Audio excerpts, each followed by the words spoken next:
Señoras y señores,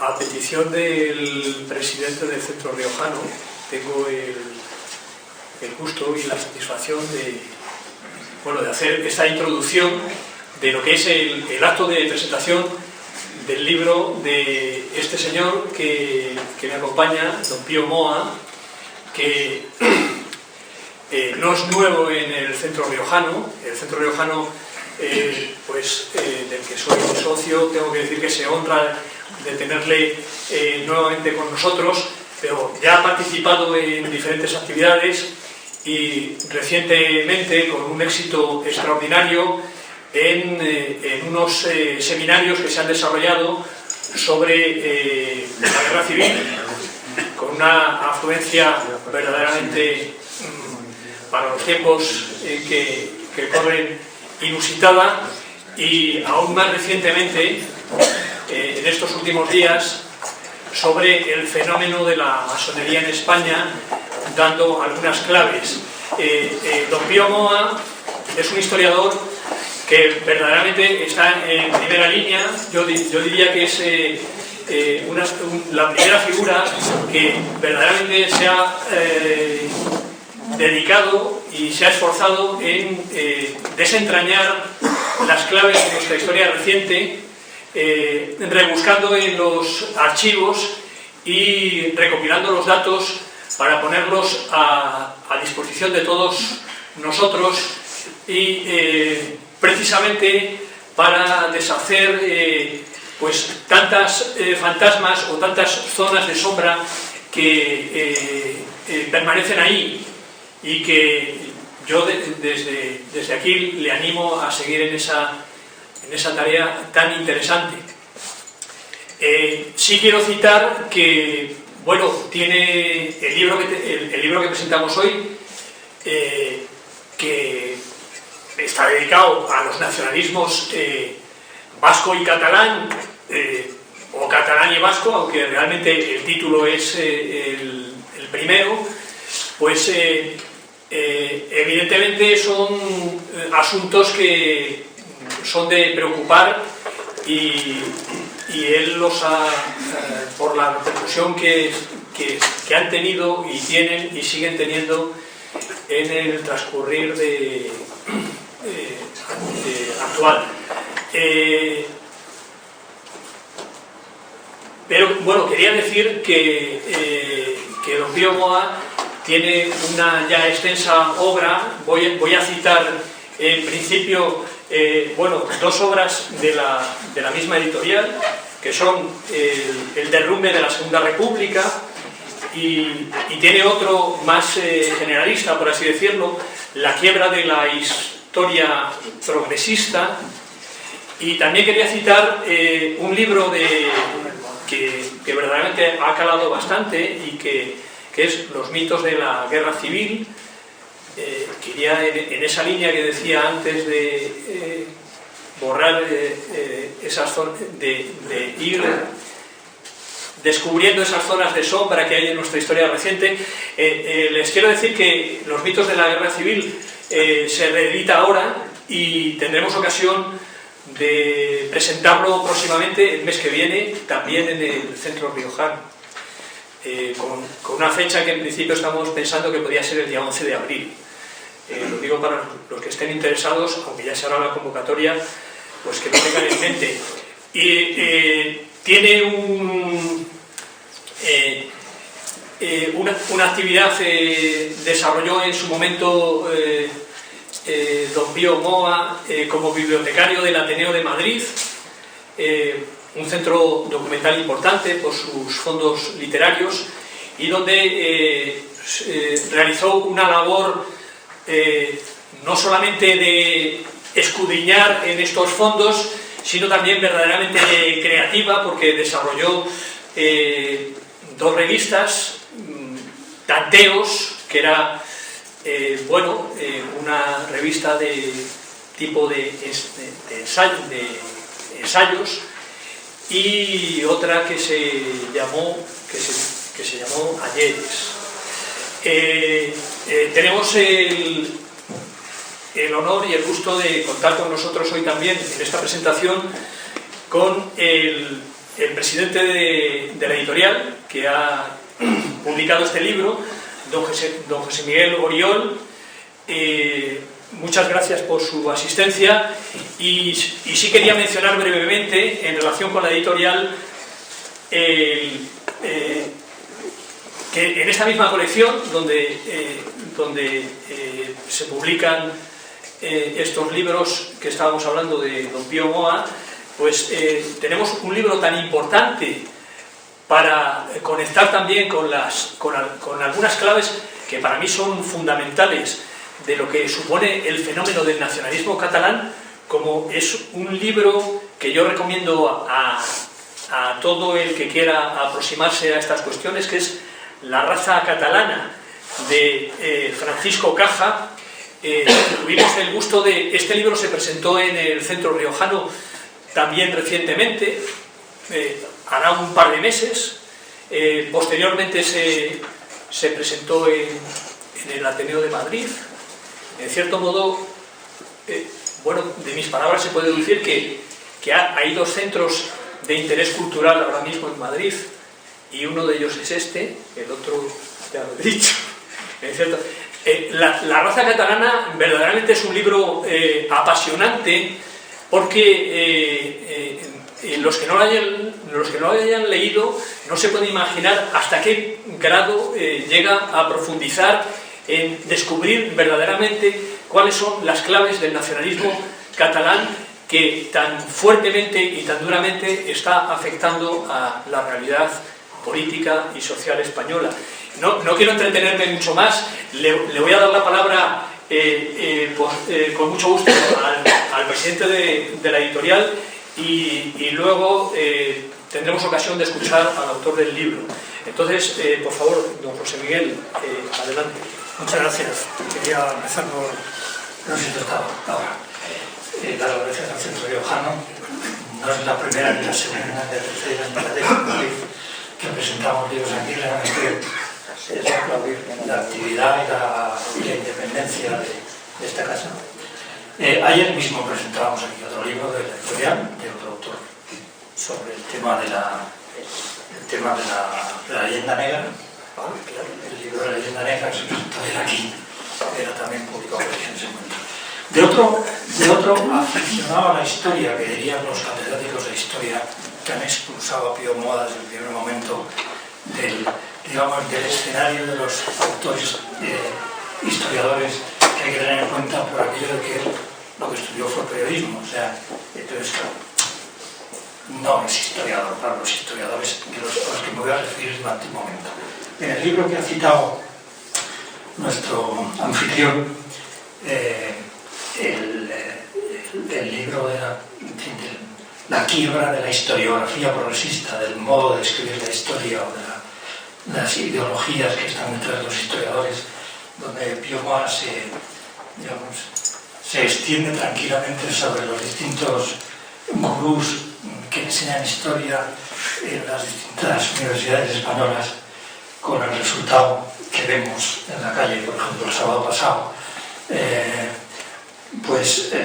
Ahí se despacha ampliamente sobre los historiadores que desde el primer momento no quisieron hacer cuentas con los datos y con las observaciones y con las reflexiones que hacía Pío Moa en su primer libro, del que me prefiero haber sido el primer editor y el único editor hasta ahora, Los orígenes de la guerra civil. Es un libro sobre el 34, que es la clave de la guerra, es el momento clave, vamos. Y la trilogía que se cita aquí, que es Los personajes de la República vistos por ellos mismos, que es el libro en realidad en el que se ve bien cómo se está cocinando la República y lo que va a pasar, porque se ven muy bien los personajes. Siempre he dicho, el me he oído varias veces, que es un libro, desde el punto de vista de la metodología de la historia, yo creo que casi voy a decir que el mejor, porque lee la historia a través de los personajes, de los protagonistas del proceso que llevó a la República. Es decir, no lee la historia a través de categorías, básicamente también mete categorías sociológicas, económicas, ideológicas, etc. Pero digamos, la personalidad de estos personajes es fundamental para entender el uso de su libertad y el uso de su razón. Es fundamental para entender a lo que nos llevó su protagonismo en los años precedentes a la República. Decía un autor, un escritor francés, que creo que fue premio Nobel, Alexis Carrel, que mucho raciocinio y poca observación conducen siempre al error. En cambio, mucha observación y la reflexión justa sobre la observación conducen a la verdad. Yo diría que Beaumont pertenece claramente a esta raza segunda de escritores, de investigadores, de historiadores. O sea, los libros de Beaumont son difícilmente contestables desde el punto de vista de la observación de los hechos, de los datos. Y eso es lo que más pone nerviosos lo que más les puso desde el primer momento, ya en el 98, cuando fue el primer libro, hace 16 años, lo que les puso más nerviosos desde el principio. O sea, la incontestabilidad de los datos. Y luego viene la segunda parte, el manejo, digamos, el buen uso de la razón, desde hace un momento, sobre los datos observados. Y la reconstrucción, por tanto, de la historia que hacía que era contundente. La historia de la República y la Guerra Civil. Yo no tengo que decir mucho más. El libro es altamente recomendable porque, entre otras cosas, yo te diría, amigo, que es el libro más pedagógico que se ha escrito. O sea, te preocupas mucho de plantear, casi como dando clase, veamos cuáles son los datos de partida, veamos cuáles son las interpretaciones que están en la escena. Las interpretaciones de la República y la Guerra Civil, fundamentalmente, del franquismo y de la democracia. Confrontemos las interpretaciones y a partir de ahí empezamos a ver, a entrelazar, digamos, y a nadar, por decirlo así, por el medio de las contradicciones que además se manifiestan en todos ellos. Paréntesis, cuando salió el primer libro de Beaumont, en el 98, Los orígenes de la Guerra Civil, en ese momento la Universidad Española, las facultades de historia en particular, y los periódicos y las revistas que hacían historia estaban dominantemente dominados por el marxismo. Cosa que hoy vivimos de los coletazos de esos. O sea, hoy cuando escuchamos a Willy Toledo explicar a Lenin en la tele, realmente no sabes si sonrojarte por la barbaridad o por la ignorancia que manifiesta el personaje, ¿no? Pero hoy estamos viviendo una especie de caricatura última de la revolución comunista, unas caricaturas, unos coletazos caricaturales últimos que son producto de la inmensa ignorancia contra la que ha querido combatir el principio Pío y que hay que agradecerle. O sea, que hay que agradecer España, que tendría que agradecerle España. O sea, no digamos los cuatro amiguetes o los cuatro flojos que podamos seguir sus publicaciones y sus libros y su trabajo, sino el país. País que por lo menos un sector lee a escondidas a Pío Moa, un sector muy importante porque electoralmente gana, centro-derecha, muchos de los cuales leen, yo diría, a escondidas a Pío Moa, pero lo leen. Con lo cual el grado de influencia es mucho mayor, aunque luego no se le cite o aunque luego no se usen, digamos, sus datos ni sus argumentaciones. Nada más, muchas gracias. Y la palabra al autor, que es muy importante. Muchas gracias a ti, José. Adelante, tiene la palabra don Diego. Bueno, muchas gracias a todos ustedes, al Centro Riojano y a mis amables presentadores. De lo que vamos a tratar es del problema más importante que tiene España en la actualidad, que es el problema de los separatismos. Este problema empieza realmente a finales del siglo XIX con motivo del desastre del 98, llamado el desastre de la guerra contra USA, ¿no? La pérdida de Cuba y Filipinas. Y es entonces cuando el separatismo, que antes prácticamente no existía, o eran cuatro chiflados que andaban por ahí sueltos, como explica muy bien Cambó, pues se convierte en un movimiento real, al mismo tiempo que se va convirtiendo también el socialismo y el anarquismo. que son los que acaban con el régimen liberal de la Restauración. Ante todo, en el libro, en el final hay un epílogo que explica cuáles son las bases doctrinales e ideológicas tanto del nacionalismo catalán como del nacionalismo vasco. Y lo explico citando muy ampliamente a sus principales teorizadores, sus principales doctrinarios, son Sayarana y Prat de la Riba. Estos, digamos, que establecen las bases esenciales de la doctrina separatista, nacionalista separatista, desde entonces acá. Vale la pena mucho leerlos porque son mucho más ilustrativos que cualquier crítica o cualquier comentario que hayan hecho otros acerca de ellos. Una de mis... o sea, yo en mi método siempre voy a lo que dicen los interesados. Por ejemplo, los orígenes de la guerra civil no me baso en lo que dicen otros en el PSOE, sino en lo que dice el propio PSOE. Y yendo a esto, las cosas se aclaran muchísimo más. Pues en relación con los separatismos vasco y catalán ocurre exactamente igual. He ido a las fuentes, cómo ellos analizaban la situación, qué es lo que querían, etc. Ya veremos un poco de eso. Luego hay un prólogo que me ha parecido importante porque para explicar con alguna claridad lo que es nación y nacionalismo. Evidentemente las palabras se pueden usar en muchos sentidos y normalmente se usan en muchos sentidos. Sobre todo palabras como nación, nacionalismo, democracia, etcétera, etcétera. Por lo tanto, es muy importante explicar desde el principio en qué sentido las usa uno, a fin de evitar equívocos. Considero que una nación es simplemente una comunidad cultural bastante homogénea.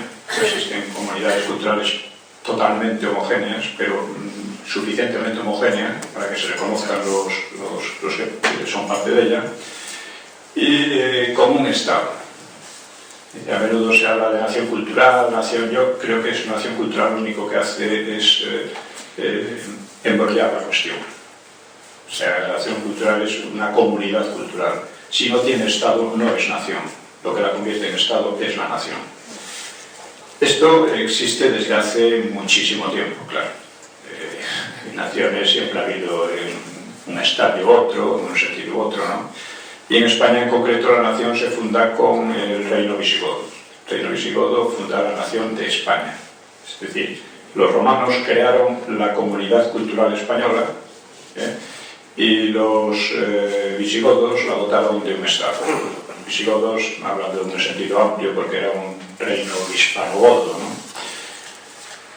Es decir, que la parte hispana tradicional tenía una gran fuerza. Por otra parte, esto no se produce cuando llegan los godos, sino a partir de Leovigildo. Hasta Leovigildo los godos eran una de tantos grupos bárbaros, se les llamaba, que venían desde Suecia a través del este de Europa, terminaron aquí, pero como terminaron aquí podrían haber sido a otro sitio, como hicieron los vándalos y hicieron otros. Pero allí se quedaron y a partir del otro siglo ya se instalan como un poder nacional, realmente nacional, sin el cual sería imposible imaginar lo que es la Reconquista. La Reconquista parte del reino godo, de la reivindicación de la España visigoda, etc. Y sin ello probablemente España habría seguido el rumbo del Magreb y hoy sería un país completamente islamizado, y no ha pasado eso por estas razones. Entonces, España es una nación muy antigua, más o menos tan antigua como Francia. Pero el nacionalismo es otra cosa distinta. El nacionalismo es la doctrina democrática según la cual la soberanía no está en un soberano o en un grupo, sino que está en la nación, en el pueblo. Esto nace con la Revolución Francesa. El nacionalismo nace con la Revolución Francesa. Y el primer nacionalismo español es justamente el que aparece con la Constitución de Cádiz. La Constitución de Cádiz dice textualmente que la soberanía está en el pueblo. El pueblo español no está en el rey ni en ningún otro grupo social. Eso ha inducido a mucha confusión. Muchos han dicho, bueno, es que la nación española aparece con la Constitución de Cádiz. No, es muy anterior. Pero el nacionalismo aparece allí. Es un nacionalismo un poco débil en muchos aspectos, pero que bueno, se va asentando a lo largo del siglo XIX y precisamente encuentra el problema de los separatismos al final de ese siglo debido al desastre del 98, que produce una quiebra moral tremenda en España. No una quiebra económicamente vino bien a España, ¿no? Pero en el aspecto moral y psicológico fue un golpe tremendo.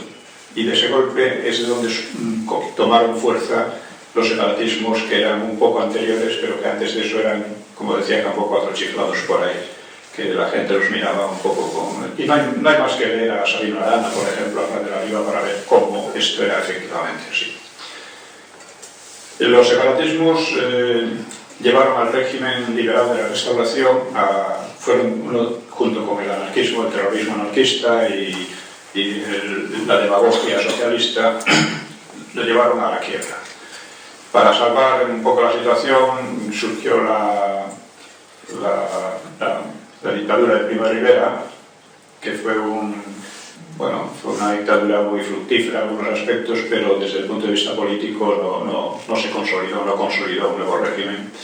Y el resultado final fue la Segunda República. En la Segunda República ya todos los problemas que había se envenenan, no encuentran salida y finalmente dan lugar a la guerra civil.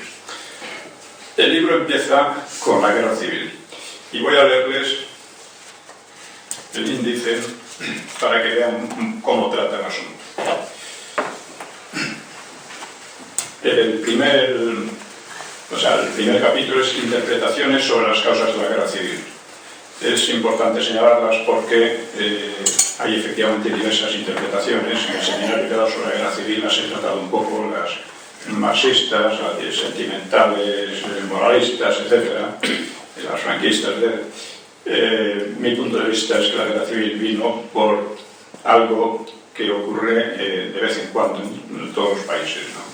Que es cuando la ley se viene abajo, cuando la ley es destruida.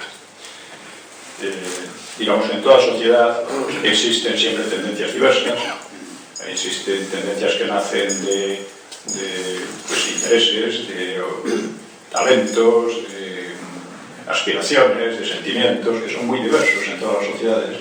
Y la única forma de que estas tendencias no choquen entre sí y terminen disgregando una sociedad es que haya una ley y que esa ley sea más o menos respetada. El hundimiento de la ley fue lo que causó la guerra civil, en mi opinión. El segundo capítulo es la izquierda y el PNV ante la guerra. Es decir, cuáles eran sus actitudes en el momento en que estalla la guerra. Por ejemplo, el PNV, como casi todos, consideran que quienes va a ganar es el Frente Popular, porque al principio tiene una absoluta superioridad en todos los terrenos, ¿no? Luego la cosa va cambiando.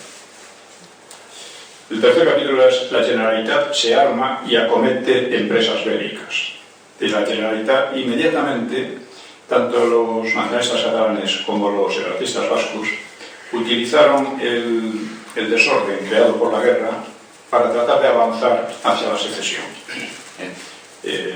Trataron incluso de crear sus propios ejércitos, de llegar a una situación en la que antes o después romperían con el Frente Popular. Es muy significativo que en España la izquierda y los separatistas han ido casi siempre juntos, de hecho o de derecho. En el Frente Popular de derecho, incluso el PNV, que era muy de derechas y muy clerical, junto con las izquierdas que estaban destruyendo, entre otras cosas, estaban tratando de exterminar a la Iglesia, ¿no? Luego, dice el Lehendakari Aguirre dirige la guerra en Vizcaya. La dirigió bastante mal. El cuarto capítulo es Azaña se queja de Companys. Es muy interesante leer a Azaña en lo que dice de Companys y de lo que dice de los nacionalistas vascos en aquel momento. Otro es sobre guerra y cruzada, el punto de vista de la derecha. El PNV pierde Vizcaya y ayuda indirectamente a Franco. La rendición de Santonio y sus consecuencias. La Generalitat pierde la semi-independencia. Las querellas entre Azaña y Companys. La quiebra del nacionalismo español de Azaña. Esto es muy importante, ¿no? Azaña llega un momento y dice: lo que más me ha dolido, lo que me ha dado un hachazo en la intimidad es la falta de sentido nacional entre nosotros. Parecía que la guerra podía haber servido de modo de agrupamiento, ¿no?, de recreación de esa solidaridad nacional, pero ha servido para lo contrario, cada uno tira por su lado. Esta fue una de las causas principales de que perdieron la guerra. La quiebra del nacionalismo en España de los años. El PNV y la Generalitat buscan respaldo internacional.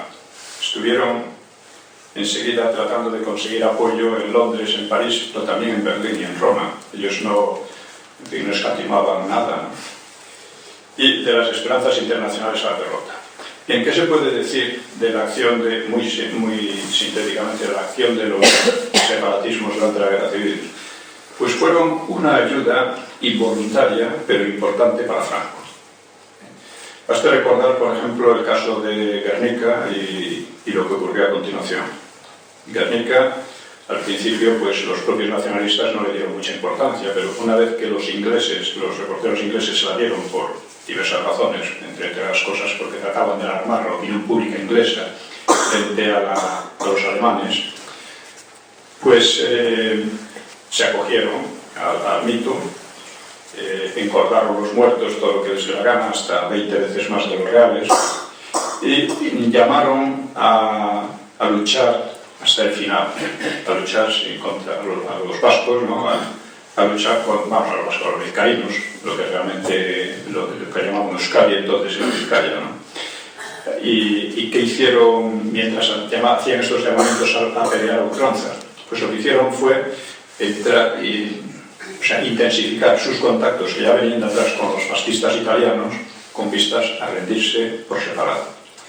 Es decir, que el PNV, en primer lugar, entregó a Franco toda la industria pesada de Bilbao intacta, que los socialistas y los comunistas habían ordenado destruir para que no cayera en manos del enemigo. Luego, en Santoña negociaron la rendición por separado con los fascistas italianos, y eso fue una de las causas que permitieron a Franco conseguir su primera victoria de masas. Su primera victoria de masas en que consiguieron decenas de miles de prisioneros, un botín de guerra impresionante, etc. En ese sentido se puede decir que Aguirre y el PNV fueron una ayuda involuntaria para Franco, pero muy significativa, muy importante. En Cataluña ocurrió algo parecido. Otra cosa también es que bajo este régimen de izquierda separatista, el desbarajuste económico fue tremendo, ¿no? La industria vizcaína, la producción de hierro, igual que la producción de carbón en Asturias, cayó a unos niveles ínfimos. Y lo mismo ocurrió en Cataluña. En Cataluña es muy interesante leer a Azaña porque explica cómo los separatistas desde el primer momento intentaron usurpar todas las competencias del Estado central. Intentaron montar su propio ejército, montar la invasión de Mallorca, que fue un fracaso total a pesar de su superioridad de medios y que ellos consideraban como una expansión de la Gran Cataluña, lo mismo hacia Aragón, y estuvieron todo el tiempo saboteando el esfuerzo del propio Frente Popular. Llega un momento en que todos ven la derrota más o menos próxima, pero vamos, segura, ¿no? Entonces los nacionalistas intensifican sus tratos con Inglaterra, con Francia. En Roma y París no les habían dado muchos resultados, en Roma y Berlín no les había dado muchos resultados, y lo que proponen a Francia y a Inglaterra es imponer una paz separada, otorgando a Londres y a París una especie de protectorado sobre toda la línea del norte del Ebro. Eso lo intentan, ahí en Inglaterra son acogidos más o menos, pero el gobierno inglés y el francés lo que no quieren ante todo es que el conflicto español se expanda por Europa, se contagie al resto de Europa. Entonces piensan que esto es una maniobra absurda que puede resultar muy perjudicial y complicar mucho la situación, y no hacen ni caso, o sea, fracasan en ese intento. Eso es lo que ocurre con los nacionalismos vasco y catalán durante la guerra. Termina la guerra y claro, se exilian los dirigentes. los demás no. O sea, hay un primer momento de un exilio masivo de unos 500.000 personas, pero en el mismo año 1979 han vuelto cerca de las 3/4 partes a España. O sea, que lo que queda de exiliados son en torno a 100.000, 150.000. Es difícil cuantificarlos porque además a partir de entonces hay un goteo de gente que vuelve a España. Otros no, bien sea porque se acomodan en los países en los que se establecen, bien sea porque temían ser represaliados. No obstante, a partir del 64 y luego del 69, las responsabilidades por la guerra civil quedan eliminadas, ¿no? Es decir, el gobierno las da por zanjadas, y es decir, que cualquier exiliado podía volver, incluso Carrillo, si no fuera como dirigente del Partido Comunista. Pero por cortar cuellos, por ejemplo, no se podía juzgar ya entonces. Es importante tenerlo en cuenta. Durante el franquismo, los separatismos no hicieron nada, hicieron el exilio, y ahí me centro en lo que hacen en el exilio, que es, sobre todo Aguirre, pues lo que intenta es coordinar un poco a toda la oposición, al mismo tiempo que la espía para el FBI y los principios de la CIA.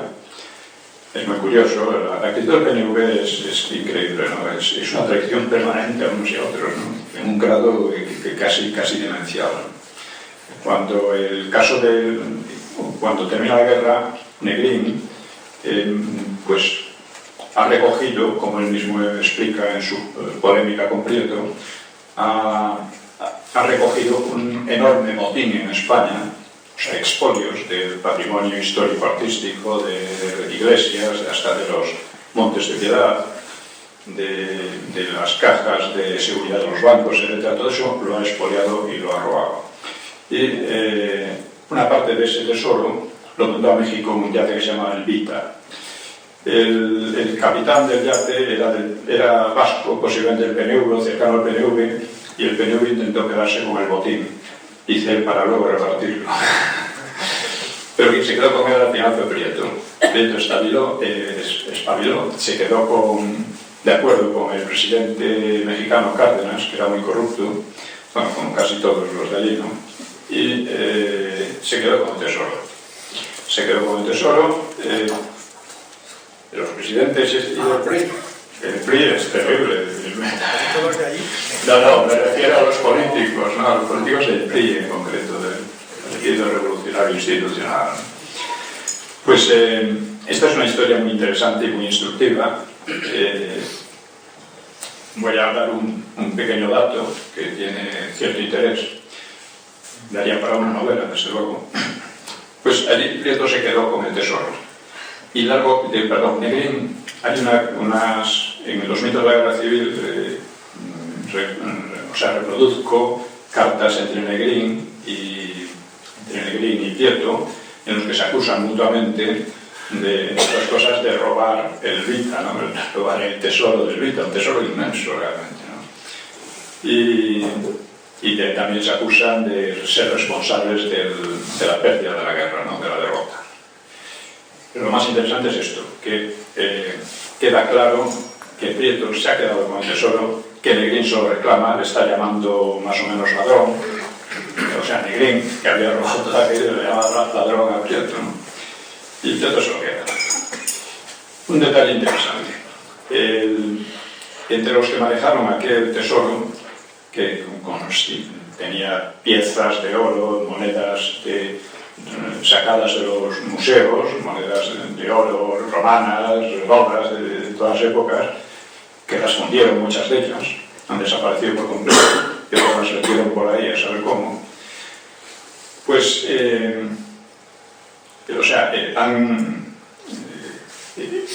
después de esta pelea, pues había 3 personas que eran los que firmaban por el botín aquel, ¿no?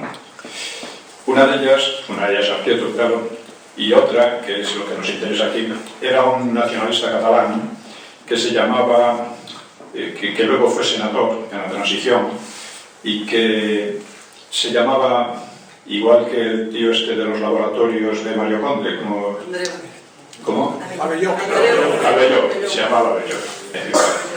Bueno, este Abelló, que se supone que era un exiliado, que había perdido hasta la camisa y que allí en México se había sobrevivido como tal, de repente, en los años 50, aparece en Tánger. Y aparece en Tánger como propietario de un banco inmobiliario del Mediterráneo o algo por el estilo. Poco después entra en España, no le pasa nada, arma algunos pequeños pollones y tal, pero básicamente no le pasa nada, y se mete con Pujol en banca catalana. Es decir, que los tesoros expoliados han servido para fomentar la banca catalana y a través de ella el separatismo, que era donde se metía Pujol. Bueno, a lo largo del franquismo, digamos que los separatismos tuvieron muy poca importancia. Tuvieron muy poca importancia, pues porque lo mismo que el socialismo, el comunismo, la gente había vivido en el Frente Popular, había vivido en la guerra y no quería saber nada de eso. Por otra parte, en el franquismo, debido a sus escritos económicos, entre otros, pues la gente estaba bastante contenta. O sea, la gente no era antifranquista. Los separatismos eran muy débiles. Aquí cuento un poco cómo se fueron desarrollando, más o menos, siempre en un nivel muy bajo. Y es cuando llega la transición, cuando empiezan a resurgir. Pero es importante saber que cuando, en la transición los separatismos son muy débiles también. Es más, casi ninguno se proclamaba separatista. Decía que era autonomista, que con autonomía se contentaban. Por supuesto, era cualquiera que supiera un poco la historia, cosa que no sabía Suárez ni sabían los ministros que sucedieron al franquismo, que no tenían ni idea de la historia real, pues se lo tragaron. O sea, ya Azaña cayó en la trampa, él mismo viene a insinuarlo, ¿no? Cayó en la trampa de creer que con la autonomía se solucionaba el problema. No se solucionaba porque para los separatistas la autonomía era simplemente un paso más hacia la secesión. Bueno, pues cuando llega la transición ocurre exactamente lo mismo. Ahora que ha muerto Suárez, pues hay una cantidad de alabanzas tremendas a él. Yo lo que explico es que Suárez lo que hizo fue potenciar a los separatistas, al socialismo, etc. Y lo potenció de manera innecesaria. En un libro que se llama La transición de Cristal, un poco analizado esto, hay una transición auspiciada por Torcuato Fernández Miranda que tiene dos puntos básicos. Uno, de la ley a la ley. Es decir, implícitamente de la legitimidad franquista a la legitimidad democrática. Y no de la legitimidad del Frente Popular, como pretendía la izquierda, lo que quería lo que llamaban la ruptura. Es decir, la legitimidad reconocida en el franquismo.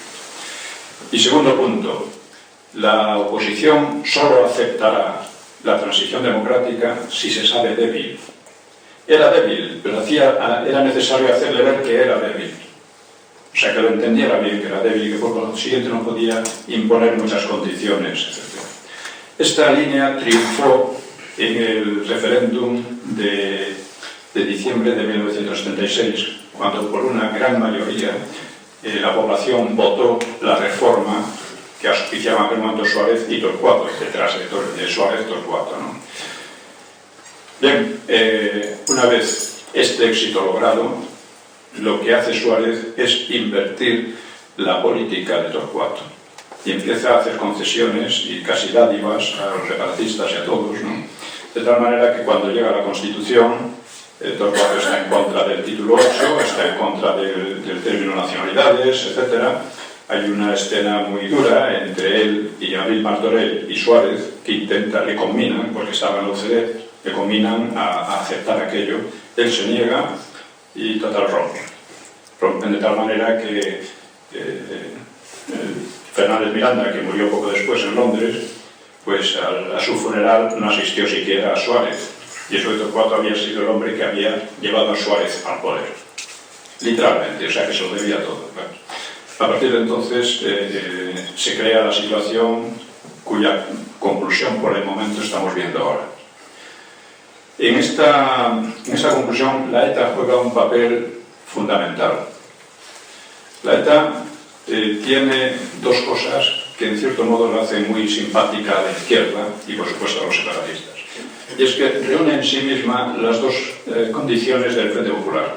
El Frente Popular, de hecho, fue una alianza entre separatistas e izquierdas. que ya venía de una manera implícita desde el 98. Esta alianza, digamos que está en la ETA, está condensada en un solo grupo, un solo partido. La ETA es separatista y es marxista, es izquierdista y es separatista. Cuando la ETA empieza a asesinar, lo explico también ampliamente, cuando la ETA empieza a asesinar, es cuando precisamente todo el mundo, vamos, toda la izquierda, el PNV, parte del clero, el gobierno francés, el gobierno argelino y otras, se vuelcan a su favor. Durante muchos años la ETA hablaba de lucha armada, como otros grupos que había aquí, pero no la practicaba. Cuando empieza a practicarla, vamos, lo que llaman lucha armada, el asesinato, ¿no? Cuando empieza a practicarla, encuentra una simpatía enorme, dentro y fuera de España, dentro en toda, digamos, la oposición antifranquista y fuera por otras muchas razones. Esto es lo que ha hecho grande a la ETA, realmente. A lo largo, esto es lo que ha hecho también que desde muy pronto el Estado de Derecho quebrase en parte, porque a la ETA había que tratarla de una manera especial, porque era antifranquista. Además se creó el mito de que antifranquismo y democracia eran lo mismo, por lo tanto la ETA era lo más democrático que había, máxime cuando muchos decían que, bueno, gracias a que había asesinado a Carlos Blanco había llegado la democracia aquí, porque Carlos Blanco era, por lo visto, el gran baluarte contra la transición democrática, lo cual es falso, él estaba también en una transición desde entonces. Esta actitud se ha mantenido y su punto clave es lo que llamaban la salida política, que era impulsada desde el país y desde otras fuerzas, desde el PSOE, etc. Y que la ETA no era un simple grupo de asesinos que intentaba hacer política con asesinato, sino que había que darle un tratamiento especial. Un tratamiento especial por lo que había hecho anteriormente, por su carácter político, etc. Y esto era darle una salida política. Darle una salida política a la ETA significaba reconocer el asesinato como una manera de hacer política. Cosa que no les importaba nada cuando los asesinatos habían sido en tiempos de Franco. Pero ellos esperaban que porque la idea que tenían muchas izquierdas era que la ETA eran unos chavales idealistas y arriesgados y tal, que hacían el trabajo sucio, pero que en cuanto acabase el franquismo, pues se retirarían a sus casas y les dejarían a ellos, a los políticos de izquierda, pues y separatistas, hacer su labor tranquilamente. Evidentemente se equivocaron. O sea, la ETA no tenía la menor intención de hacer nada de eso. De manera que en la democracia los asesinatos crecieron a un nivel infinitamente superior al que había habido en el franquismo, ¿no? Y al mismo tiempo, a pesar de ello, se mantuvo la idea de una solución política. Esta solución política estuvo corroyendo todo el Estado de Derecho hasta llegar a Aznar. O sea, Aznar, que más que Aznar fue Mayor Oreja, dijo que la solución no era política sino policial, que es la única que un Estado de Derecho se aplica a unos señores que se dedican a asesinar a la gente para conseguir lo que fuera. Este fue un gran acierto y en un momento dado parece que el PSOE se sumó. Es más, propuso el pacto por las libertades y contra el terrorismo, y al mismo tiempo que lo propuso empezó a traicionarlo y a seguir en tratos con la ETA. Que esos tratos con la ETA equivalen a colaboración. Cuando llega Zapatero al poder, después del 11M, pues ya sabemos lo que pasa. Es decir, toda la política anterior de Aznar fue invertida. El pacto contra el terrorismo se convirtió en pacto con los terroristas, con la ETA en concreto. Intervino en ello también el estatuto catalán, que era una manera, como decía Maragall, de reducir el Estado a residual en Cataluña y también en las Vascongadas, y en consecuencia es la situación en la que estamos. Es decir, que el separatismo debe muchísimo a la ETA, y debe muchísimo no tanto a la ETA como a la actitud tomada ante la ETA por una serie de partidos de izquierda, sobre todo de izquierda y al final de derecha también, que reconocían en la ETA una legitimidad de hecho. Es decir, Zapatero de pronto vuelve a legalizar las terminales políticas de la ETA, lo cual significa un aflujo de dinero público muy importante a la ETA. Pues todo esto le da un prestigio internacional, le da una serie de ventajas que no había tenido en tiempos de Aznar. Que además la política de Aznar había sido la más fructífera contra ETA desde la transición. Había puesto a la ETA contra las cuerdas. De repente la ETA ya hemos visto a qué situación hemos llegado. Y una política que, desgraciadamente, Rajoy ha continuado. Que Rajoy no continúa la política de Aznar, sino la de Zapatero, evidentísimamente en esta cuestión. Y esto, estamos ya en una situación que, claro, ha favorecido pues todas las tendencias disgregadoras, balcanizantes, y esa es la situación. Esto es lo que he intentado explicar en el libro con datos, con citas y siguiendo un análisis lógico. Yo creo que estamos en una situación difícil y que todos aquellos que tenemos la idea de que esto no puede continuar indefinidamente porque es muy peligroso, debiéramos ser más activos, movernos más, instruirnos más, conocer bien el intríngulis, conocer bien vamos a decir, la arquitectura política de toda esta situación para poder darle respuesta, porque una gran parte de la gente tiene unas ideas muy vagas. Está en contra de lo que hay, pero tiene unas ideas muy vagas y a la hora de la verdad se achanta, porque los otros aparecen con argumentos o con datos, aunque sean ficticios muchas veces, que les apabullan. Entonces, considero que estamos en una situación en que todo el mundo debe tratar de conocer bien la cuestión, no simplemente en ideas muy generales, y debe ser capaz de oponer una resistencia a una tendencia que no nos lleva a ningún sitio bueno. Y con esto termino. Muchas gracias.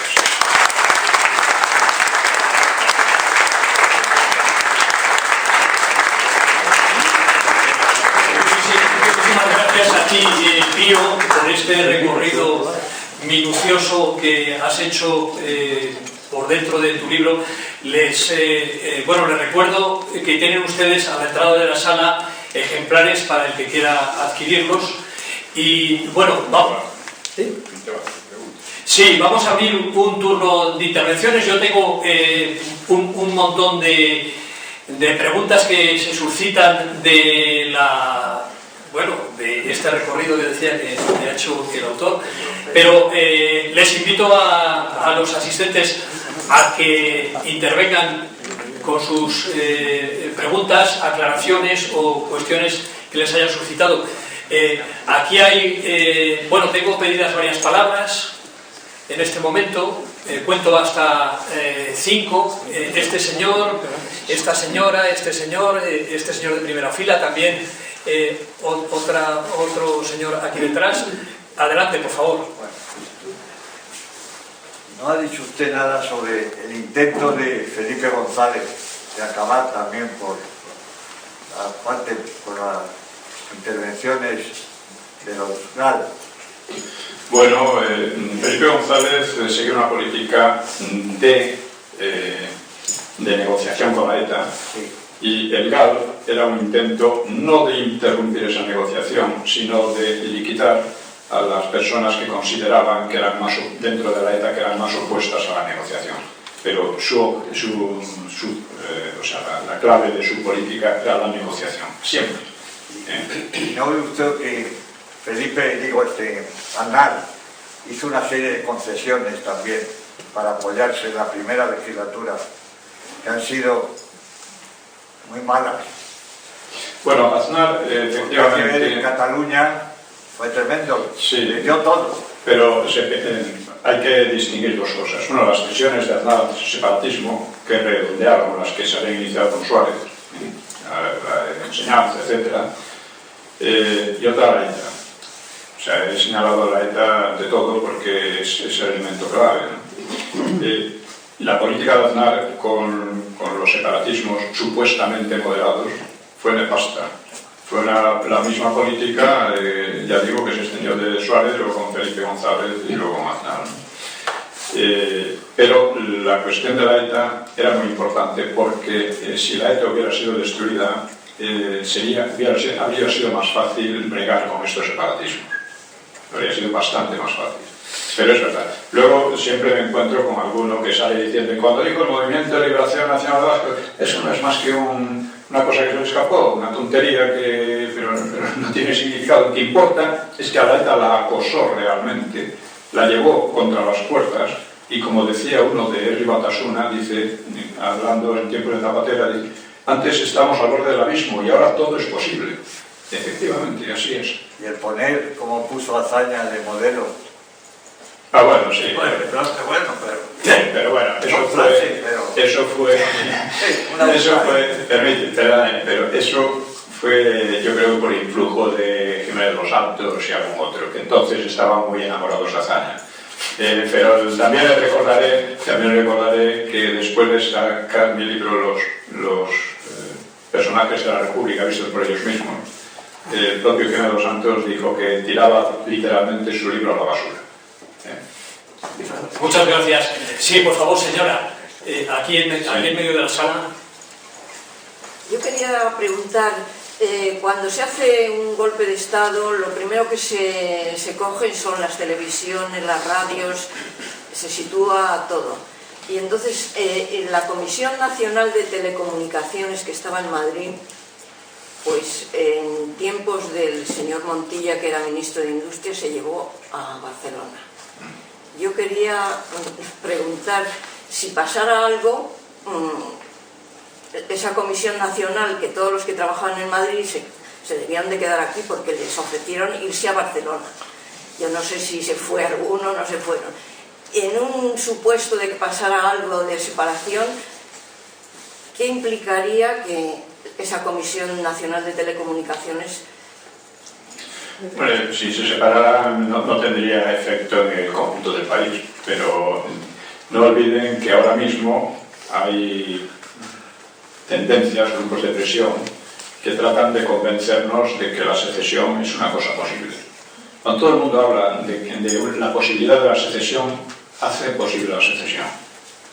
Hay además otro tema ahí que desborda un poco pero que tiene mucha relación, y es que frente a los separatistas se les opone a veces lo que llaman el europeísmo, que consiste, como decía Margallo, en ceder grandes toneladas de soberanía a la burocracia de Bruselas. Eso es lo que llaman ellos europeísmo. Es decir, frente a la balcanización, la disolución de España.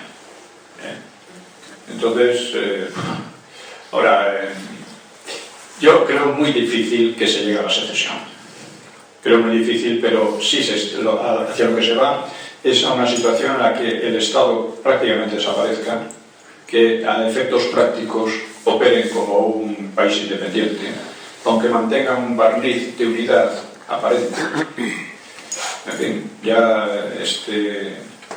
Maragall dijo con el segundo Estatuto de Cataluña, que fue votado por el 36% nada más de los catalanes, dijo, bueno, con esto el Estado queda residual en Cataluña. Y es a lo que va. Es a lo que van también desde aquí. Más evidentemente se ha puesto fuera de la ley.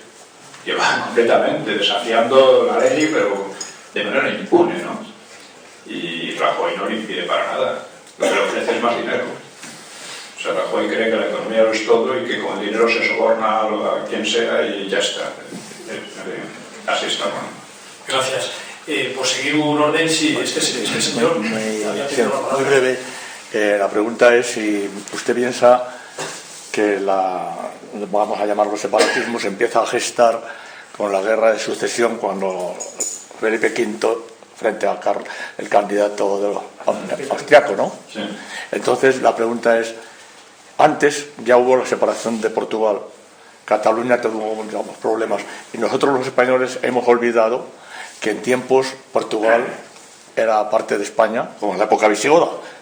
La época visigoda es España, y decía Isidoro que cantó a la gloria de España. La pregunta es, la crítica que han hecho algunos es que el separatismo no ha sido combatido desde el punto de vista ideológico últimamente. O sea, se habla mucho de los errores del separatismo, pero no se habla de la solución ideológica educativa de las nuevas generaciones para que no se geste el separatismo, que nace ya desde la infancia, ¿no?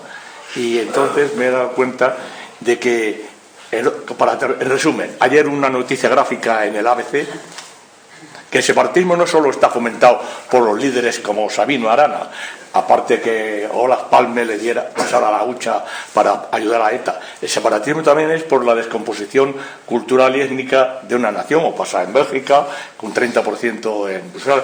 Y la noticia del ABC era que había unos niños marroquíes que habían muerto porque habían ocupado un piso que había sido previamente desahuciado. Hicieron una conexión eléctrica que provocó un cortocircuito, y abajo venía una foto que hoy viene en el ABC y pone en letras castellanas en un local comercial, que ponía perruquería masculina, y luego en árabe peluquería. ¿Sabes? Cataluña es la parte de España que más inmigración musulmana tiene, marroquí, y ahí se ha hablado de una conexión entre el separatismo catalán y un poco la conexión que puedan tener con Marruecos, pero también es Israel. La pregunta es, ¿cómo va a haber nacionalismo catalán o vasco cuando resulta que está entrando una inmigración totalmente ajena a Cataluña y al País Vasco? Entonces, claro, los propios separatistas catalanes y vascos están fomentando la descomposición de su supuesto nacionalismo. Esa es la cuestión que... Bueno, el separatismo no nace de la guerra de sucesión, allí no había ningún separatismo. Era una pelea dinástica, no era otra cosa. Fue la sucesión del rey de España, no era por la separación de Cataluña, ni mucho menos como la quieren pintar ahora muchos de ellos. En cuanto a eso, efectivamente los separatistas están jugando con algo que puede volverse contra ellos. De todas maneras, la población marroquí, aunque es importante y creciente, no es suficiente para crear una situación distinta. Ellos son los que se basan en nosotros y apoyan la inmigración musulmana, pues para evitar la inmigración hispanoamericana. Entonces, en estos les podemos enseñar el catalán, etc. De todas maneras, el castellano es el idioma más hablado en Cataluña. Es el idioma que tiene una tradición cultural más importante, muchísimo más importante que el catalán. Y contra eso es muy difícil luchar. Pero el problema es el sentimentalismo que crean y la educación que dan, que han conseguido arrastrar a muchos de los que antes se llamaban charnegos, diciendo: vosotros en vuestra tierra os trataban muy mal porque eran los españoles y tal, mientras que aquí os hemos dado pan, etcétera, etcétera, ¿no? Y eso muchos lo han asimilado. ¿Por qué? Porque apenas ha habido un discurso contrario. O sea, el problema de los separatismos está en Madrid, en las políticas que se han seguido desde Madrid, de darles todo, de facilitarles todo, de financiarlos. España tiene la única clase política, yo creo, del mundo que se ha dedicado a financiar los separatismos. Es increíble, pero es así. Ah, sí, por supuesto. Vamos a ver, me da un aspecto de la cuestión muy oculto a la opinión pública. Algunos importantes intérpretes de la situación catalana en que el verdadero peligro es efectivamente la financiación árabe, pero no está hablando de Marruecos solamente. Estamos hablando de Qatar, el Barça es evidente, pero no es Qatar solamente, es Arabia Saudita, que es al final el centro verdaderamente neurálgico del mundo islámico. De hecho, el gobierno catalán se está dando importantes paseos y viajes para conseguir recaudar fondos, y hay un flujo de fondos conocido, importante actualmente hacia Cataluña.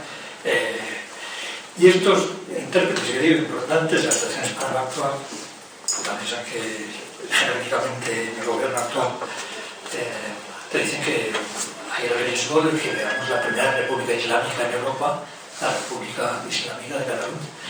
O sea que el problema no es tanto la inmigración, que también, y la enseñanza que se da la inmigración, también, y todo lo que se transmite, todo eso cuenta, pero que el verdadero peligro está en que Cataluña, que evidentemente el punto económico jamás puede ser independiente, jamás, que el hecho de que Cataluña no pueda ser independiente desde el punto de vista económico es una cosa demostradísima, y además ya se ven que las primeras reacciones internas en Cataluña contra el secesionismo son básicamente de empresarios, gente que actúa todos los días comprando y vendiendo.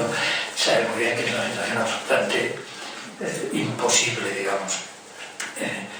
El verdadero problema está en que efectivamente vayan obteniendo una cierta autonomía financiera que no dependa para nada de España y que lo están obteniendo poco a poco en el mundo islámico. Es una amenaza a la que poner atención y que pescar los datos porque circulan en la prensa aunque poco. Es un buen dato. Sí, señor. Este señor que había tenido la palabra, por favor. Bien, después de la intervención que ha hecho usted ahora, razón de más para la pregunta que yo quisiera hacer.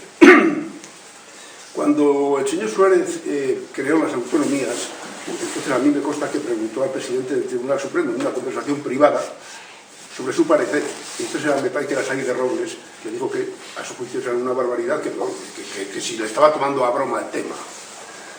Por eso que yo cuando los homenajes estos que se le han dado, yo no quisiera molestar a nadie ahora con el comentario que voy a hacer, a mí me parece que han sido absolutamente excesivos y desde luego en este caso muy perjudiciales. Pero a lo que le iba, después de lo que usted ha dicho, yo creo que tenemos la sensación en España, o una inmensa mayoría de españoles, de que hay como una especie de hilo secreto que está conduciendo la historia de España desde hace ya tiempo. Y entonces, es el caso, por ejemplo, de los separatismos ya desde finales del siglo pasado. Es el tema de Atocha, de los atentados de Atocha, que estamos convencidos de que tampoco se ha querido saber por parte de nadie, ni de la izquierda ni de la derecha, qué realmente pasó y quién son los verdaderos responsables. Usted, bueno, pues su propia historia probablemente le lleve a saber muchas cosas. ¿Cree que realmente ese hilo conductor puede venir de algún lado? Como puede ser, por ejemplo, el capital árabe, el capital... Alguien que realmente desde hace ya tiempo, porque ya no es ahora el último año, los últimos 3 años, no. El tema de Rajoy, que no reaccione ante lo que está pasando ahora. Bueno, se acaba de haber una sentencia del tribunal y ellos manifiestan que no les da la gana hacer caso y que no lo van a hacer caso.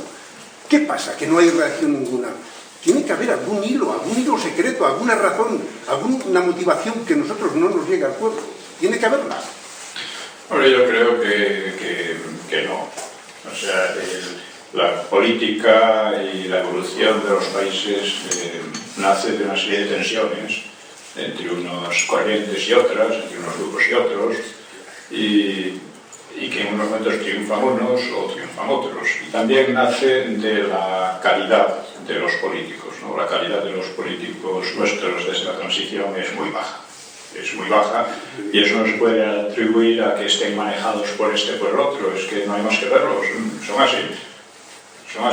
Entonces, es obviamente para el Islam los separatismos son una buena cosa, porque ellos no han renunciado al Andalus. Ellos siguen considerando que España debería ser al Andalus.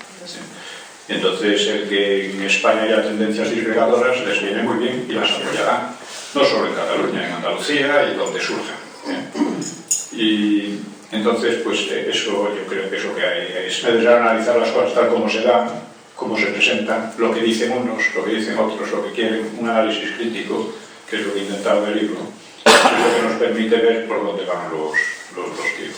Ahora, que pensar que hay la masonería, el capital árabe, el capital árabe está detrás de eso, es indudable, lo apoya por su propio interés, pero no hace falta pensar que sea una cosa muy misteriosa, es una cosa obvia. Ellos están ahí.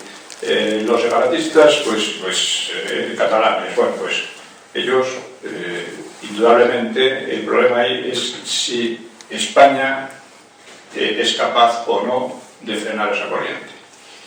Si no es capaz de frenar esa corriente, es idiota o absurdo que les amenace con que no van a entrar en la Unión Europea, porque van a entrar. O sea, si tú permites una enormidad como la secesión, ¿cómo vas luego con una minucia con que no entren en la Unión Europea? ¿Qué? Eso no tiene pies ni cabeza, ¿no? Pero la calidad de nuestros políticos es tan baja que así estamos, ¿no? O sea, cuando en España ha ocurrido una cosa tan enorme como que la política de Aznar con respecto a la ETA se haya invertido totalmente y no haya pasado nada, y que además se les hayan dado muchas más concesiones a los separatistas y que Rajoy continúe, bueno, esto revela que estamos en una sociedad muy envilecida en muchos aspectos. Ahora bien, tengo cierta esperanza porque tanto el PSOE como el PP están ahora en crisis y eso abre un espacio para que surjan nuevas alternativas que están surgiendo. Yo, a ver si aparece una izquierda civilizada y una derecha civilizada, y con ideas claras de defender a España.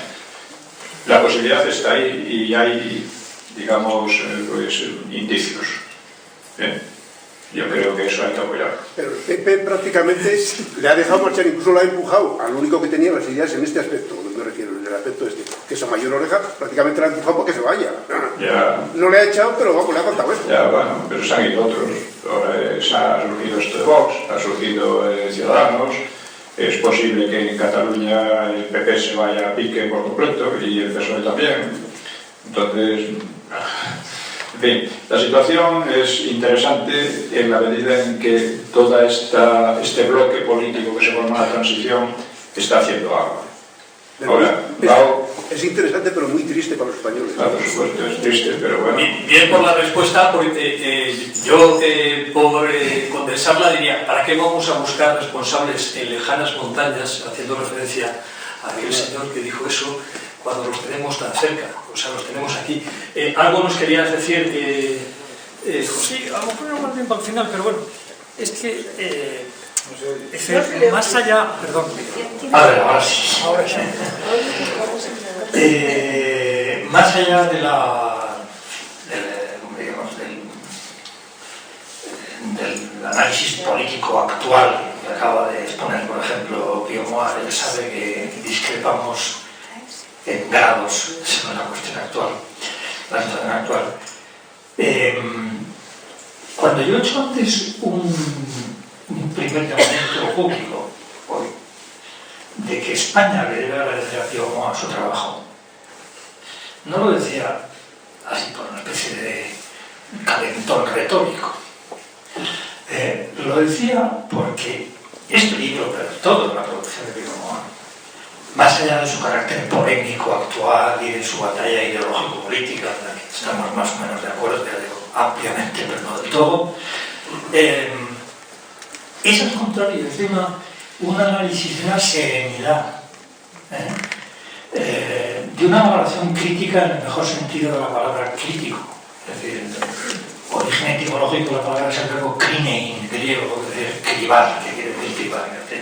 Cribar, es decir, dejar pasar ciertas cosas y otras no. De todos los lados. Es decir, yo creo que no es verdad, como en cambio es lo que se dice habitualmente y lo que predomina, digamos, en la opinión pública, en la opinión lectora, en la opinión que lee los periódicos, todavía no es verdad que Pío Moar sea un autor, digamos, desde el punto de vista como historiador, sea un autor de parte en el sentido de parcial, digamos, que alimente el enfrentamiento. No es verdad. O sea, yo creo que los libros de Pío Moar lo que hacen es ayudan al lector inteligente, al lector atento, digamos, a entender críticamente la historia contemporánea de España de una forma que permite no cometer, o sea, eso es evitar los errores y reconstruir esa España de la que hablaba ahora mismo, reconciliada, por supuesto plural, pero no puede ser de otra forma, hoy día, digamos diferenciada, pero capaz de entablar un diálogo sereno entre las partes. Claro, además que la izquierda civilizada y la derecha civilizada, este es un tema en el que estamos ampliamente de acuerdo desde hace mucho tiempo. Claro, pero es que eso es lo que hay que contribuir a reconstruir en el ámbito familiar, en el ámbito escolar, en los padres de familia, los abuelos de familia, en los ámbitos medio públicos o más públicos a los que cada uno puede llegar. O sea, entonces tenemos que ayudar a entender críticamente, lo que quiere decir evidentemente que hay que cribar, o sea que hay que sacar de la escena muchas cosas, muchos elementos ideológicos que no han contribuido y que no contribuyen. Es decir, que hoy todavía en 2014 haya un partido socialista en Europa como el nuestro, que todavía todavía no ha mirado críticamente su propio pasado. Es el único partido socialista de Europa que no lo ha hecho. El único. Ni lo hará. Pero en todas cosas por ignorancia brutal de las jóvenes generaciones que dirigen hoy el partido también. Y las antiguas bastante, ¿no? Ampliamente también. Pero bueno, después se pasó la ocasión para una refundación, digamos, socialista, del estilo de la refundación comunista italiana. Una refundación socialista tipo, por ejemplo, cosas elementales como las que hizo, por ejemplo, Mitterrand en la Convención Socialista de 1981 y que llegó al poder año y medio después. Pero claro, que llamó a mucha gente de fuera y refundó. Se olvidó de muchas cosas, arrugó muchas cosas. Hombre, algún pasito en España. A ver, yo no soy en absoluto, nunca he sido, digamos, ni siquiera mínimamente simpático con Felipe González, pero por lo menos sacó del programa máximo del partido el marxismo, en fin, algunas cosillas sí hizo en el sentido de reformar los socialistas. Ahora, de sus responsabilidades en la historia contemporánea en España, no soy ninguna. Sin embargo, cuento y termino. Cuando publicamos el primer libro de Pío Moll, que comenzó a remover las aguas de la historiografía contemporánea española, los orígenes de la guerra civil, en la editorial recibimos llamadas verdaderamente conmovedoras. Recuerdo a una anciana mujer de minero asturiano, llamada de Asturias, diciendo: yo me tenía esto que cuenta este libro, cómo lo cuenta, cómo cuenta la historia de este libro, me lo tenía hacía tiempo, porque lo he vivido, lo he vivido desde esa posición de militante de base, pero es verdaderamente terrible ver a la mujer, es verdaderamente terrible, porque esta es la verdadera historia. Disculpe, le paso a continuación porque teníamos pedido una palabra anteriormente. Sí, Pedro, por favor. Y a continuación usted. Pues encantado de ver cómo un nuevo libro suyo sale a la luz y enhorabuena por ello. Y yo le preguntaría una cosita, muy brevemente. ¿Qué papel, un poco en la línea de lo que se acaba de preguntar? Y es una historiografía, bueno, ya el libro de Garcés, Soberanos Intervenidos, y granando con el libro de Grimaldo sobre la CIA en España, ¿qué papel le otorga a usted y qué beligerancia le otorga a esa tesis del papel de los Estados Unidos, digamos, pues como si fuera una especie de que hubiera teledirigido en los Estados Unidos pues esta política que va como si fuera una losa, ¿no?, que va cayendo sobre España y que prácticamente no hay modo de reaccionar, es verdad. Es decir, la tesis de Garcés tiene sus visos de realidad, ¿no? Estados Unidos mete a España en la órbita anglosajona, ¿no?, una vez derrotada la Alemania, y frente a la Unión Soviética. Entonces, bueno, ¿qué beligerancia le da usted a esa historiografía? Y esto es una precisión y nada más. Me parece un poquito tendencioso, y esto es una crítica, sí, hablar del Vita como un botín sin... Después habría que probar, a lo mejor habría que probar después que sin hacer referencia a la Junta de Reparaciones, es decir, toda la intención, a lo mejor es pura filfa, ¿no? Y a lo mejor usted dice, no, es que eso es la pura filfa y en realidad se convierte en un botín, efectivamente, y tal. Pero yo creo que hay que mencionar por lo menos el hecho de que Negrín, Prieto, pues estaban tratando de meter ese Vita, ¿no?, ese barco lleno de joyas, etcétera, en una institucionalización de reparaciones y de compensar a la población exiliada y cosas así, que a lo mejor a usted le puede parecer FIFA, pero yo creo que hay que mencionarlo. Nada más, no es FIFA, que querían robar para ellos, lógicamente. Pero además lo que querían era que, por supuesto, la mayor parte del dinero no le llegó a la gente de abajo, a los exiliados, le llegó a algunos cuantos y poco, a algunos mucho, y era más que nada para conseguir el poder en el exilio. O sea, quien tuviera ese dinero tendría a la gente del exilio. Y llegó un momento cuando terminó la Segunda Guerra Mundial en que todos ellos estaban encantados pensando que ya volvían a España y que ya, vamos, que los useños, los americanos, los ingleses les iban a dar todo sin ningún esfuerzo. Eso también lo trato aquí, ¿no? Es decir, hubo un momento en el exilio americano y europeo en que pensaban, bueno, aquí ya, en fin, ya volvemos porque es imposible que Franco resista a quienes han destruido a Alemania, ¿no? se equivocaron. Las razones por las que se equivocaron, que casi nunca se dice, es que Europa estaba en ruinas y una guerra civil en España era una guerra civil que se iba a extender por una Europa en ruinas. O sea, en Yalta los Stalin, Roosevelt y Churchill pues prácticamente deciden la liquidación del franquismo. No. Y en Potsdam ya deciden que no, que bueno, se deciden por el aislamiento, que es una política realmente criminal contra un país que no había participado en la guerra mundial y que no tenía otro objetivo que crear hambre y miseria, a ver si los españoles por su cuenta echaban a Franco. Luego se combinó con el maquis y demás. Bueno, realmente la influencia de Estados Unidos yo creo que no ha sido muy importante. Yo no creo que la CIE haya estado detrás del asesinato de Carlos Blanco. No creo que... Lo que le interesaba, por supuesto, en USA hay muchas cosas. Hay muchos lobbies, muchas tendencias, muchos grupos de presión, y algunos de ellos han apoyado al PNV, igual que en Israel y en otros sitios que han apoyado a los separatistas catalanes, etc. Esto es inevitable, lo hay. Pero la política general de USA hacia España en la transición la definió muy bien Kissinger, que era la política que seguían ya aquí sin necesidad del consejo de Kissinger. Decían, ustedes deben de ir despacito y sin soltar las riendas en ningún momento. ¿Por qué? Pues porque a Estados Unidos lo que menos le convenía es que en España, que es un lugar geoestratégico fundamental, pues tuviera follones, que aquí se repitiera algo parecido a lo de Portugal. O sea, lo de Portugal les asustó realmente.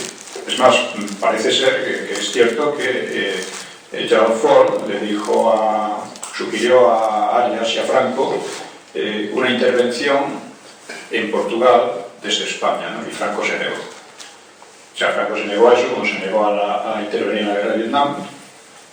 Es más, les predijo a los americanos que iban a ser derrotados. Y eso es lo que hay. Lo que le interesa a Estados Unidos es que no haya follones. Y ese es su máximo interés, porque España, fíjense que uno de los grandes servicios mal reconocidos que ha rendido España, la España de Franco, ¿no? a la Unión Europea, vamos, a la CE, y a Europa, y la Europa Occidental, y a USA, fue tener aquí una retaguardia segura frente a una posible ofensiva soviética. Durante años todos los estados mayores pues estudiaban qué hacer ante una ofensiva soviética desde Alemania y desde Hungría, etc., ¿no? Y llegaron a la conclusión de que no había posibilidad de resistencia hasta España y Gran Bretaña. España y Gran Bretaña serían los puntos en los que sería posible una contraofensiva. Bueno, España era un sitio muy seguro, mientras que en Francia estaba un partido comunista muy potente, en Italia un partido comunista muy potente, y en todos esos países había una serie de movimientos subversivos, pacifistas, etcétera, que en realidad facilitaban más cosas a la Unión Soviética. Bueno, eso... Aquí, en fin, España tuvo en ese sentido, hizo un gran servicio.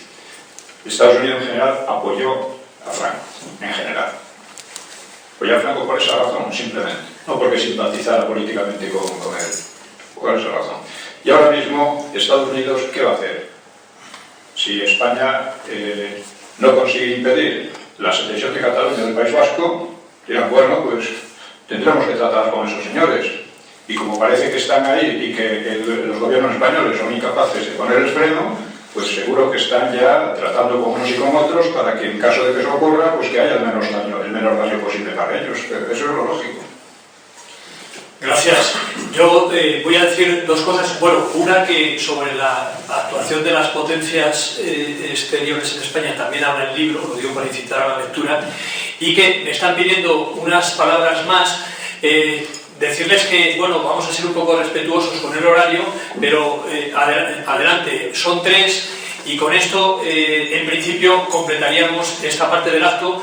Tengan en cuenta que después hay una especie de acto social que es una copa de vino de Rioja en la cual pues podemos seguir dialogando sobre estos temas, ¿verdad? Entonces, por favor, este señor... No exagere esto. Decir que el Partido Socialista no reconoce sus errores es que ayer mismo en una tertulia estaba Tamames, reconoció y dijo que la guerra civil la provocó la República. Había un socialista allí que a poco se le traga y tuvo que recular. Tamames, callarse, el moderador no le llamó la atención y no dejaron hablar a Tamames. Y Tamames lo reconocía. La República fue la culpable de la guerra civil. Pues el socialista se lo diciendo que no, que es que Franco se había levantado, que había dado un golpe de Estado, pero sin razón porque la República era democrática. Claro, eso lo oye la gente joven ahora en la televisión. Pero eso Tamames tenía que haberle sabido replicar. Claro, se acobardó, pues eso lo digo yo. Quienes lo colocaron no fue la República en general, fue el Partido Socialista en particular. Claro. El Partido Socialista. Pues otro tertuliano que había allí, Carlos Cuesta, le dijo no. Reconozca usted que Tamames era comunista y está reconociendo los errores de la izquierda. Pues así no vamos a ninguna parte. Sí, por favor. El presidente de la editorial ha hecho alusión primero al método de trabajo de don Pío Moa, a quien yo había leído hace tiempo, pero hace un mes y medio en algunos seminarios, y efectivamente es excelente, porque observa y después se aplica con sentido común la norma, y por eso está dando luz extraordinaria. ¿Y cuál es el otro defecto fundamental que tenemos en España? El pueblo español, a mi modo de ver, no ha perdido el sentido común. Pero de las universidades salen intelectuales y no pensadores. De las universidades salen personas que tienen las teorías ya consolidadas y hacen alguna pirueta intelectual, pero eso no nos lleva a parte ninguna.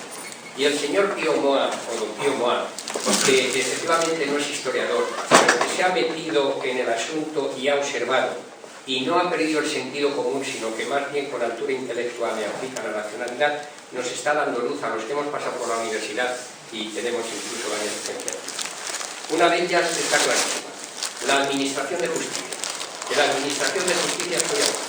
La administración de justicia, porque siempre administración de justicia, yo digo la justicia, los señores magistrados son administradores. La administración de justicia ha perdido el sentido común. Son hombres preparadísimos desde el punto de vista de la técnica jurídica, pero han perdido algo fundamental para hacer su labor, y no me extraña que estén desprestigiados como están desprestigiados.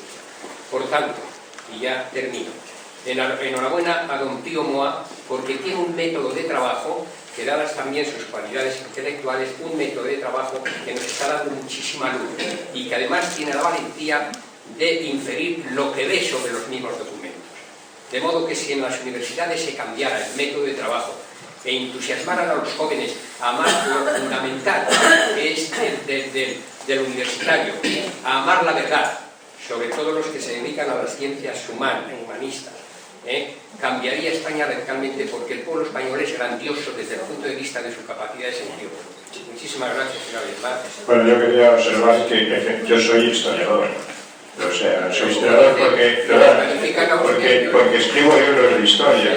Otra cosa es que quien escribe libros de historia es un historiador, otra cosa es que sea bueno o malo. Y estos señores que creen que ser historiador es un título que depende de lo que ellos digan, pues de que ellos expendan, pues están muy equivocados. Realmente ellos son muy malos y además lo he demostrado en una serie de críticas que les he hecho, hechos que ellos no han podido replicar. Pero y otra cosa, con motivo de esto, Stanley Payne, pues Tussell, que era uno de esos, le decía que, bueno, que este Pío Moa ni es profesor de historia, ni ha pasado por la facultad de historia. Stanley Payne decía, en Estados Unidos, los historiadores más reconocidos no son profesores de la universidad, ni han pasado muchas veces por ahí. Porque allí lo que se aprecia es el mérito real de lo que se hace. No sé si tienes el título de no sé qué, o que tiene título de no sé qué, y son los perfectos ineptos, ¿no? Como pasa aquí con gran parte de estos tan chulos, ¿no? Bueno, gracias. Sí, con la intervención de este señor damos por completado el turno de intervenciones. Señor Moa, pero yo tengo una pregunta. Aparte del Tesoro de Vida, no por orden del doctor Negrín, no se mandó otros 5 barcos con destino de la Unión Soviética. Bueno, yo tengo los nombres. El Tesoro de Vida solo fue una parte. Que se llaman Kiev, el Kos, el Neva y el Volgalé. Se llevaron 570 toneladas el 22 del 11 del 36. La reserva del oro. Eso fue la reserva del Banco de España. Pero es que aparte de las reservas del oro, a la Unión Soviética se mandaron mucho más materias primas, moneda, en fin, cosas que se requisaron en todas partes. Un historiador anarquista que se llama Olaya, pues lo ha estudiado muy documentadamente, como la enorme corrupción que hubo, etc. Y lo del Vita fue solo una parte. O sea, en los mitos de la guerra civil transcribo, ya digo, parte de la correspondencia entre Pietro y Negrín, que lo dicen todo. Es que lo gracioso es que todo eso está dicho, está escrito por ellos mismos, por ellos mismos. Y él le decía, hombre, desde casi el principio de la guerra, porque además no se creían que lo hicieron al final, movidos por la desesperación, desde el principio de la guerra, dice, unos hombres previsores y sensatos y tal, se dedicaron a prever, a organizar la recogida de todas estas cosas. Y lo hicieron, aparte de otras muchas que se destruyeron, ¿no? Y lo hicieron a conciencia. Y una parte importante de ella fue el tesoro del Vita, que se lo apropió Pietro, claro, Negrín estaba que trinaba, ¿no? Pero eso fue. Y claro, lo hacían con el cuento de que era, pues eso, para expropiar a los enemigos de la República, para alimentar luego, dar facilidades a los exiliados, etc. No. Lo hicieron desde el principio, y desde el principio no podían pensar que ellos se iban a exiliar. Al contrario, estaban convencidos de que ganaban. Pero... O sea que los 100 años de honradez fueron 40 nada más. No fue ninguno, no se vinieron fuera. Claro, sí, 40.